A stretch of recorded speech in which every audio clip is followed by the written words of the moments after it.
आज का हमारा टॉपिक है कोरोजन। तो कोरोजन होता क्या, पहले उसको समझते हैं। देखो कोरोजन का सिंपल लैंग्वेज में अगर मैं आपको मीनिंग समझाऊं तो कोरोजन का मतलब है कि हमारे पास क्या होता है, जो मेटल्स होती हैं वो क्या होते हैं, जब सराउंडिंग के अंदर जो हमारी एयर है, एयर के अंदर क्या होता है, वाटर वेपर्स भी प्रेजेंट होते हैं और कई केमिकल्स वगैरह भी होते हैं।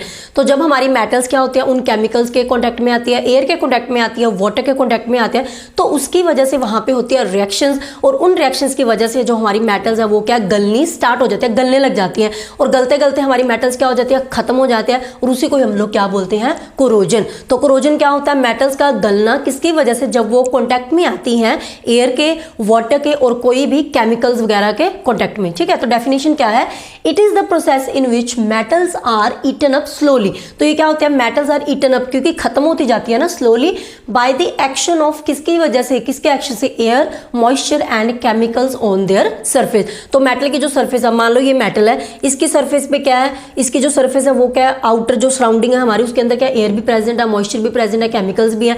तो ये सारी चीजें जब क्या है मेटल की सरफेस पे रिएक्ट करती हैं, तो उसकी वजह से जो हमारी मेटल्स है वो क्या है, धीरे धीरे क्या गलना शुरू हो जाते हैं। That is called the corrosion. और कोरोजन हमारा क्या है, एक बहुत ही स्लो प्रोसेस होता है। ऐसे नहीं होता कि आपने कोई आयरन का कोई पीस खरीदा या कोई भी मेटल है, आपने 2 घंटे बाद देखा तो उसका कोरोजन हो गया, तो ऐसे नहीं होता है। ये जो प्रोसेस है वो क्या स्लो प्रोसेस है, धीरे धीरे विद द टाइम क्या होता है, जो हमारी मेटल्स है उनका क्या होता है, कोरोजन होता है। तो अब क्या है, हमारी एनसीईआरटी की बुक के अंदर ना कुछ एग्जांपल्स दी हुई है, तो उन एग्जांपल को समझना बहुत जरूरी है, क्योंकि 1 मार्क के क्वेश्चन इनमें से बन सकते हैं। तो चलो देखते हैं। तो एग्जांपल्स, पहली जो एग्जांपल दे रखी है दैट इज सिल्वर। तो आपने नॉर्मली देखा होगा सिल्वर की रिंग हम लोग पहनते हैं, कड़ा पहनते हैं, राइट। तो ये जो सारी चीजें, ये क्या काफी टाइम के बाद आप देखते हो कि ब्लैक होना शुरू हो जाती है, सिल्वर जो है वो ब्लैक होना स्टार्ट हो जाता है। तो वो ब्लैक क्यों होता है, एक्चुअली वहां पे क्या हो रहा है, ये जो ब्लैक है, जो कलर उसका आ रहा है वो कोरोजन की वजह से ही आ रहा है। क्योंकि सिल्वर क्या होता है, एयर के कॉन्टैक्ट में, हमने क्या कोई भी रिंग वगैरह कुछ भी पहना है वो एयर के कॉन्टैक्ट में तो हर टाइम होता है ना, और एयर के अंदर क्या होता है, मॉइस्चर भी होता है। तो एयर और मॉइस्चर के कॉन्टैक्ट में जब वो आती है तो उसका क्या होता है, कोरोजन होता है। और कोरोजन होने के बाद सिल्वर पे कौन सा कलर आ जाता है, ब्लैक कलर। तो आपने ये सारी चीजें याद रखनी है कि कौन सी मेटल के ऊपर कोरोजन के बाद कौन सा कलर आता है और किसकी वजह से आता है, ये 2 चीजें आपने माइंड में रखनी है। तो मैंने यहाँ पे लिखा है silver when expose to air, जब वो एयर में क्या है कॉन्टैक्ट में आता है, becomes black due to the reaction with sulphur in air. भाई अब ये क्या लिखा है, इसको समझ लेते हैं। तो मैंने यहाँ पे सिंपली रिएक्शन लिखी है, ये हमारा क्या है, सिल्वर मेटल। ठीक है, तो सिल्वर मेटल क्या करते हैं, हमारी एयर के अंदर, आपको पता है कि एयर क्या है, जो हमारा है मिक्सचर ऑफ गैसेस, तो उसके अंदर काफ़ी सारी गैसेस है। तो हाइड्रोजन सल्फाइड जो हमारी गैस होती है, उसमें से जो सल्फर होता है, सल्फर के साथ क्या हमारा जो सिल्वर है वो क्या रिएक्ट करता है, और रिएक्ट करने के बाद बना देता है सिल्वर सल्फाइड। और यही सिल्वर सल्फाइड जो होता है वो ब्लैक इन कलर होता है। इसी की वजह से हमारा सिल्वर जो है वो क्या हो जाता है, ब्लैक कलर में कन्वर्ट होना शुरू हो जाता है। क्लियर। तो यहाँ पे आपने याद रखना है कि जो ब्लैक कलर आया वो किसकी वजह से आया, due to the formation of silver sulphide. और सिल्वर जो है वो कोरोजन के बाद कौन से कलर में कन्वर्ट हो जाता है, ब्लैक इन कलर। ठीक है, तो नेक्स्ट हमारे पास क्या है, कॉपर। कॉपर की देख लेते हैं। तो इसी तरीके से कॉपर भी क्या होता है, जब लंबे टाइम तक एयर के कांटेक्ट में आता है तो उसका भी क्या है, कोरोजन होना शुरू हो जाता है, और उसकी वजह से उसके ऊपर क्या है, ग्रीन कलर की कोटिंग आ जाती है। आपने देखा होगा जनरली हमारे पास क्या होता है, पहले पुराने टाइम में तो बहुत ऐसी चीजें होती थी, कॉपर के जो तांबे के जो बर्तन थे घरों में लोग रखते थे। अभी तो क्या कम हो गया, लेकिन एक आधी चीज आपने जरूर देखी होगी, है ना। तो वहां पे क्या है, जो कॉपर तांबे की जो थाली लेते थे या फिर गिलास, ऐसे वगैरह एक एक चीज होती थी घरों में, तो उसके ऊपर क्या होता था, काफी टाइम के बाद ना उनके वो ग्रीन कलर की जो कोटिंग है उसके ऊपर आनी स्टार्ट हो जाती थी, ग्रीन कलर में वो कन्वर्ट होना शुरू हो जाते थे। तो ग्रीन कलर की लेयर आ जाती थी। वो क्यों आती थी, वहां पे भी क्या हो रहा था, कोरोजन ही होता था। कोरोजन की वजह से उस पर क्या ग्रीन कलर की जो कोटिंग है वो क्या आती है। अब बात करते हैं कि ग्रीन कलर की कोटिंग आई किस वजह से, तो वो किस वजह से आती है, जो हमारा कॉपर मेटल होता है, जो मेटल हमारा कॉपर मेटल है वो क्या करता है, एयर के अंदर जो मोइस्ट CO2 है, मींस जो मोइस्ट कार्बन डाइऑक्साइड है, उसके साथ रिएक्शन करता है, और रिएक्शन करने के बाद बना लेता है कॉपर कार्बोनेट। तो मैंने यहाँ पे रिएक्शन लिखी है, मैंने यहाँ पे लिया कॉपर जो हमारी मेटल है ही है, मोइस्ट कार्बन डाइऑक्साइड लिखा है तो CO2 तो लिख दिया, मोइस्ट मीन्स क्या, वाटर के वेपर्स है तो वाटर, और ऑक्सीजन नॉर्मली हर किसी चीज में इन्वॉल्व होती है। तो ये जो चीज हमने लिखी तो हमारे पास क्या बनता है, CuCO3 that is copper carbonate. Net, CO3 को क्या बोलते हैं, कार्बोनेट। तो कॉपर कार्बोनेट और साथ में बनता है कॉपर हाइड्रो ऑक्साइड। अब देखो जहां पे भी आपको OH दिखे वो चीज हमेशा क्या होता है, बेसिक ही होती है। तो इसको हम लोग ऐसे लिख सकते हैं, या तो ये फॉर्मूला लिख लो, इस फॉर्मूले का नाम हम लोग कैसे लिख सकते हैं, बेसिक। बेसिक हमने इस चीज को बोला बेसिक, और इसका जो नेम है वो लिख देंगे कॉपर कार्बोनेट। तो यही हमारा क्या होता है, ग्रीन इन कलर होता है। तो ये हमारा क्या होता है, ग्रीन इन कलर। तो इसी के फॉर्मेशन की वजह से हमारे जो कॉपर मेटल है उसके ऊपर आ जाते हैं ग्रीन कलर की कोटिंग। तो तीसरी एग्जांपल जो दी हुई है वो कौन सी, हमारी आयरन की है, उसको देखते हैं।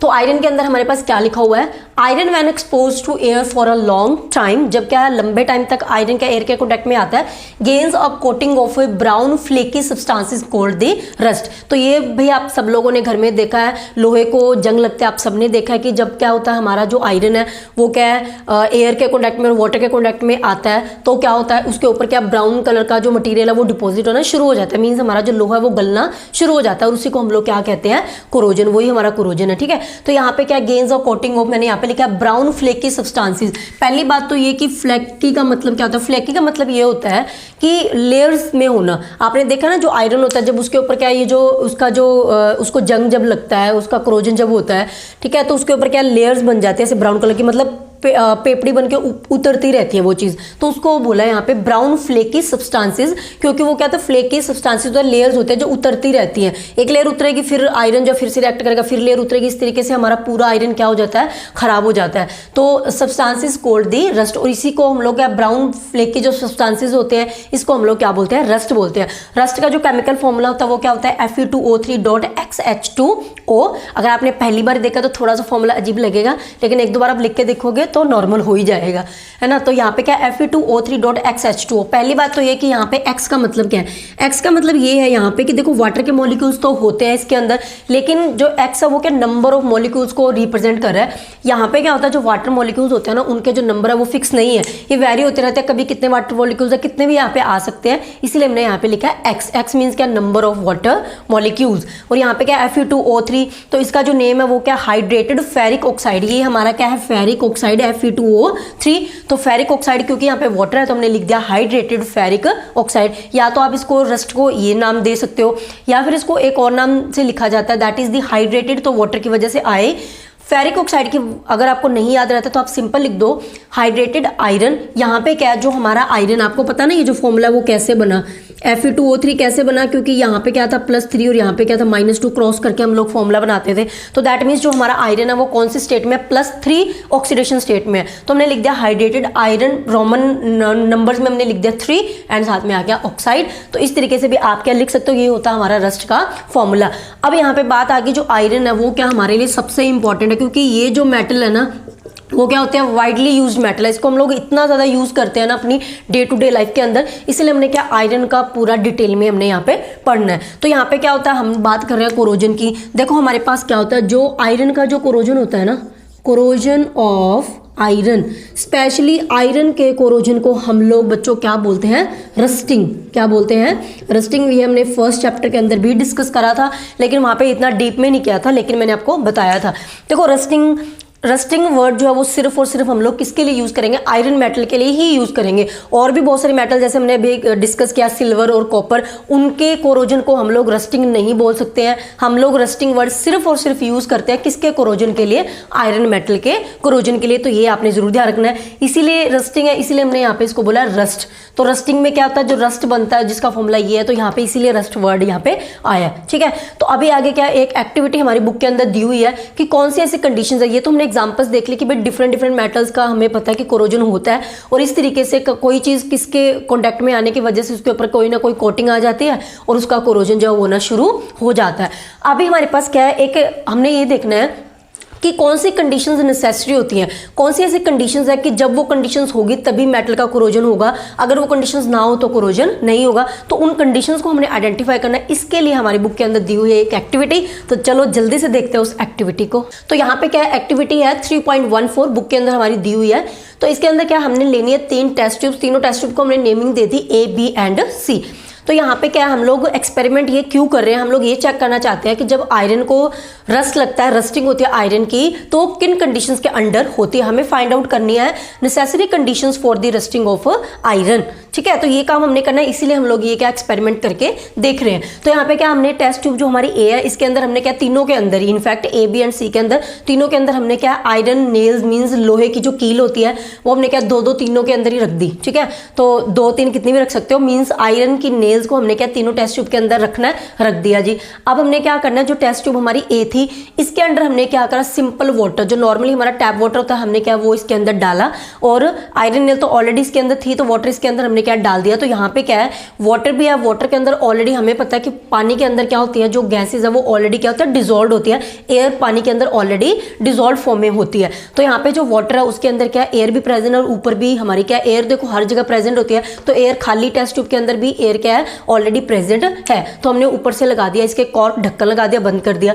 दूसरी टेस्ट ट्यूब की बात करें बी की, तो इसके अंदर अब हमने क्या करा, वाटर तो लिया, लेकिन वाटर हमने लिया बॉइल्ड डिस्टिल्ड वाटर। बॉइल क्यों किया वाटर को, क्योंकि बॉइल करने के बाद क्या होता है, वाटर के अंदर जो ऑलरेडी डिजोल्व्ड गैसेज जो थी वो सारी की सारी क्या हो जाएंगी, बाहर निकल जाती हैं। इसलिए हमने यहाँ पे लिया boiled distilled water. That means यहाँ पे जो वाटर है इसके अंदर एयर प्रेजेंट नहीं है। यहाँ पे क्या था, यहाँ पे जो वाटर था उसके अंदर क्या था, एयर प्रेजेंट थी, गैसेस थी, लेकिन यहाँ पे जो वाटर है उसके अंदर क्या है, एयर प्रेजेंट नहीं है। उसके बाद हम लोग क्या करेंगे, उसके ऊपर डाल देंगे 2-3 ऑयल की ड्रॉप्स। क्यों डालेंगे, अब लिखा ना यहाँ पे, ये जो मैंने बनाया है इतना पोर्शन जो बनाया, ये क्या हमारा लेयर ऑफ ऑयल। ये क्या करेगी, क्योंकि ऊपर भी देखो एयर प्रेजेंट होगी। अब हमने ऊपर से बंद कर दिया, कॉर्क लगा दिया टेस्ट ट्यूब के ऊपर, तो यहाँ पे ये जो ऊपर एयर है ये क्या हमारी वाटर के अंदर जो बॉइल्ड वाटर है उसके अंदर वापस ना डिसॉल्व हो जाए, इसलिए हमने क्या किया, बीच में डाल दी एयर की ड्रॉप्स, सॉरी ऑयल की ड्रॉप्स। तो ऑयल की ड्रॉप क्या करेगी, एक बैरियर बना देगी, रुकावट बना देगी, सो दैट ये जो ऊपर वाली जो एयर है वो हमारे क्या वाटर के अंदर डिसॉल्व ना हो। क्लियर। तीसरी के अंदर अब हमने क्या लिया, यहाँ पे हमने ड्राई एयर, क्योंकि देखो एयर के अंदर भी क्या होता है, वाटर वेपर्स प्रेजेंट होते हैं। नॉर्मली ये जो एयर है इनके अंदर क्या वाटर वेपर्स थोड़े बहुत प्रेजेंट होते हैं। तो हमने क्या करा, इसके अंदर यहाँ पे एयर को हमने क्या करना है, कंप्लीटली ड्राई करना है। एयर रखना है लेकिन वाटर के वेपर्स हम लोग नहीं चाहते कि यहाँ पे हो, इसलिए हम लोग क्या करेंगे, यहाँ पे एक ड्राइंग एजेंट टेस्ट ट्यूब के अंदर डाल देंगे, और वो कौन सा है हमारा कैल्शियम क्लोराइड। तो कैल्शियम क्लोराइड क्या होता है, एनहाइड्रस कैल्शियम क्लोराइड, ये एक बहुत ही बढ़िया ड्राइंग एजेंट है। ये क्या कर देता है, सारी जो एयर के अंदर जितने भी वाटर वेपर्स है उसको क्या अपने अंदर एब्जॉर्ब कर लेगा, तो सिर्फ ऊपर एयर ही बचेगी, एयर के अंदर बिल्कुल भी यहाँ पे वाटर वेपर्स नहीं है। ठीक है, क्लियर हुआ। तो दैट मीन्स क्या है, हमने क्या देखा, जब हमने इस तरीके से तीनों टेस्ट ट्यूब को रखा तो काफी टाइम के बाद जब हमने क्या वापस इसको ऑब्जर्व करा, तो हमने ये देखा कि टेस्ट ट्यूब ए के अंदर जो हमारी नेल्स थी, जो लोहे की कील थी, उनको तो क्या है जंग लग जाता है, मींस उनकी तो रस्टिंग हो जाती है। लेकिन बी और सी के अंदर जो हमारी आयरन नेल्स पड़ी थी वो एज इट इज पड़ी है, उनकी जो बिल्कुल भी रस्टिंग है वो क्या नहीं हुई है। तो ऐसा क्यों हुआ, क्यों यहाँ पे जो आयरन नेल्स थी उनकी रस्टिंग नहीं हुई, इस पे हुई, क्योंकि यहाँ पे क्या था, हमने देखा जो आयरन नेल है वो किसके कॉन्टेक्ट में थी। यहाँ पे जो आयरन नेल थी वो किस किसके कॉन्टेक्ट में थी, यहाँ पे क्या था, वाटर भी था और प्लस एयर भी हमारी क्या थी, प्रेजेंट थी। वाटर वेपर्स भी थे, मींस क्या मॉइस्चर भी था, और एयर दोनों के कॉन्टेक्ट में हमारी क्या लोहे की कील थी। लेकिन यहाँ पे अगर हम बात करें बी के अंदर, तो यहाँ पे क्या था, ये जो वाटर हमने लिया था उसके अंदर क्या एयर तो थी नहीं ना, ये सिर्फ जो आयरन नेल्स है वो सिर्फ किसके कॉन्टेक्ट में है, वाटर के कॉन्टेक्ट में। ऊपर हमने क्या ऑयल की ड्रॉप भी डाली थी सो दैट एयर डिजोल्व ही ना हो। तो यहाँ पे जो हमारी आयरन नेल थी वो सिर्फ और सिर्फ किसके कॉन्टेक्ट में थी, हमारी वाटर के कॉन्टेक्ट में। तो ये क्या थे, यहाँ पे सिर्फ वाटर के कॉन्टेक्ट में थी, यहाँ पे जो एयर है वो क्या प्रेजेंट नहीं थी। और यहाँ पे क्या तीसरे के अंदर अगर हम देखें तो यहाँ पे सिर्फ क्या जो हमारी आयरन नेल्स थी वो सिर्फ और सिर्फ किसके कॉन्टेक्ट में थी, यहाँ पे एयर के कॉन्टेक्ट में थी। यहाँ पे क्या ये जो वाटर के कॉन्टेक्ट में हमारी नेल्स नहीं थी। तो इसका मतलब हम लोग देख रहे हैं कि वो टेस्ट ट्यूब जिसके अंदर हमारी जो आयरन नेल्स है वो दोनों के कॉन्टेक्ट में आ रही है, वाटर के भी और एयर के भी, दोनों के कॉन्टेक्ट में जो आ रही है, उस केस में हमारी क्या जो आयरन नेल्स है उसकी रस्टिंग हुई है। That means in the test tube A. और इनके अंदर क्या एक एक चीज है, इसके अंदर वाटर तो है, एयर नहीं है, इसके अंदर एयर है, वाटर नहीं है। तो दैट मीन्स हम लोग इस कंक्लूजन पे पहुंचे हैं इस एक्टिविटी से कि हमारे पास क्या होता है, necessary conditions rusting of iron के लिए कौन सी है। एक तो है हमारी प्रेजेंस ऑफ वाटर, और दूसरी कौन सी है, प्रेजेंस ऑफ एयर। क्लियर। तो ये दोनों कंडीशंस क्या हमारी ज़रूरी है, वाटर और एयर दोनों एट ए टाइम क्या, जब तक हमारा जो आयरन ऑब्जेक्ट है उसके कॉन्टैक्ट में नहीं आएंगी तब तक हमारे आयरन का जो रस्टिंग है वो नहीं होगा। ठीक है, तो आगे हमारा क्या नेक्स्ट वीडियो के अंदर हम लोग डिस्कस करेंगे, क्योंकि अभी देखो हमने क्या कंडीशंस को पता कर लिया है, तो हमें पता चल गया कि अगर ये कंडीशन जब होते हैं ना तभी हमारी क्या जो लोहे की चीज़ है उसको क्या जंग लगता है। तो अगर हम लोग क्या हमारे आयरन को इनके कॉन्टैक्ट में आने से बचा ले तो हमारा जो आयरन है वो क्या है, कोरोजन मीन्स क्या उसकी रस्टिंग होने से बच जाएगा ना। तो इसीलिए हमने क्या आगे स्टडी करना है कि जो प्रिवेंशन टू कोरोजन कैसे कैसे हम लोग प्रिवेंशन कर सकते हैं, लोहे को जंग लगने से हम लोग कैसे बचा सकते हैं। तो स्टे ट्यून्ड, मिलते हैं नेक्स्ट वीडियो के अंदर। Till then take care, bye bye.